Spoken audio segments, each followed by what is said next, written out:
እግዚአብሔር ከራሳችሁ ያድናችሁ።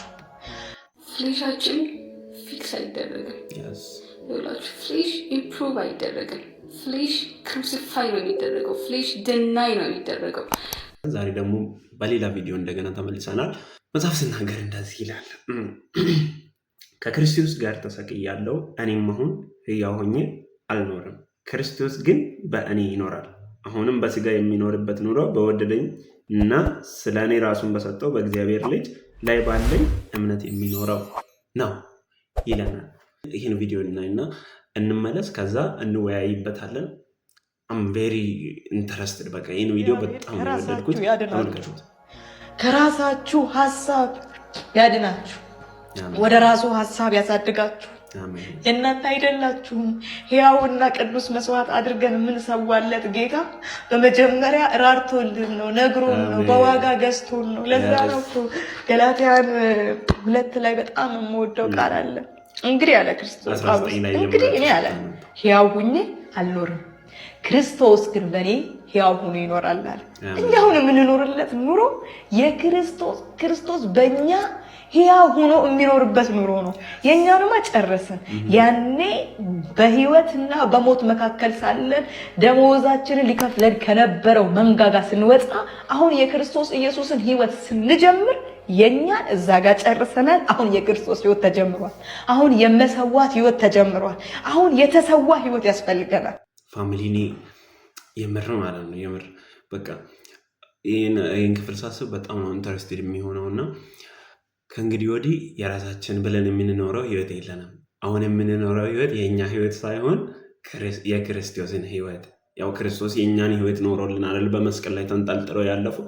አሁን እኛ ደግሞ እየኖርን ያለነው ክርስቶስ በምትኩ የሰጠንን የራሱን ህይወት አይደል።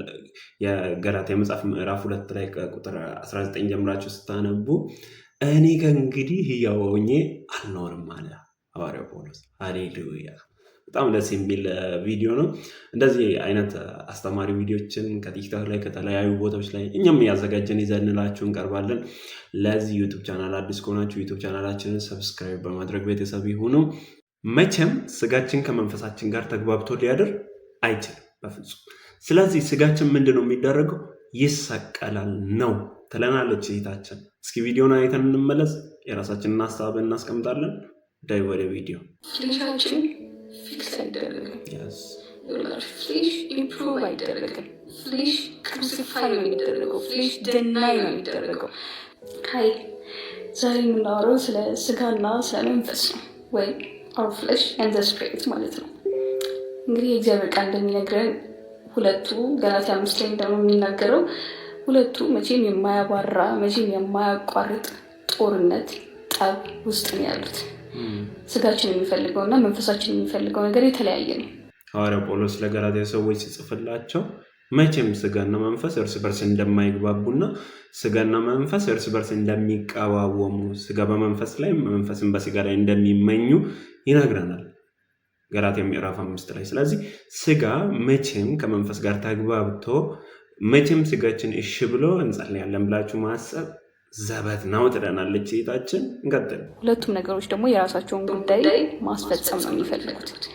ስለዚህ በአጭሩ ጦርነታቸውን ለማስረዳት ያህል ጠዋት ከመነሳሳችሁ ገና ስጋችሁ ስክሮል አድርጉ፣ ኢንተርቴን ዮርሰልፍ፣ ዘና ብላችሁ ኑሩ፣ በቃ አንድ እኮ ነው የምትኖሩት የሚል ነገር ነው ወደ ውስጣችሁ የሚያመጣው። መንፈሳችሁ ደግሞ በሌላ በኩል አይ አንዴ አይደለም የምትኖሩት፣ ዘላለም የሚባል ነገር አለ። ስለዚህ እግዚአብሔርን ቃላቱ ጸልዩ፣ ድነታችሁን ፈጽሙ። በቃ እነዚህ አይነት ነገሮችን ነው መንፈስ ደግሞ የሚነግረን። ስጋችን ያው ሁሌም ራሱን ሳትስፋይ ማድረግ ነው የሚፈልገው። በቃ ራሱን እያረካ መኖር፣ ደስ የሚያሰኘው ነገር እያደረገ መኖር ነው የሚፈልገው። መንፈሳችን ደግሞ በሌላ በኩል እግዚአብሔር ደስ የሚያሰኘው ነገር እያደረግን ነፍሳችን እስከ መጨረሻው ድረስ ድና እንድትቀር ነው የሚያደርገው ማለት ነው። አሁን እኛ በዚህ መሀል በሁለቱ ጦርነት መሀል እኛ ነን ዲሳይድ የምናደርገው። በቃ ባጭሩ እኛ ነን ማን አሸናፊ እንደሚሆን የምንወስነው እኛ ነን።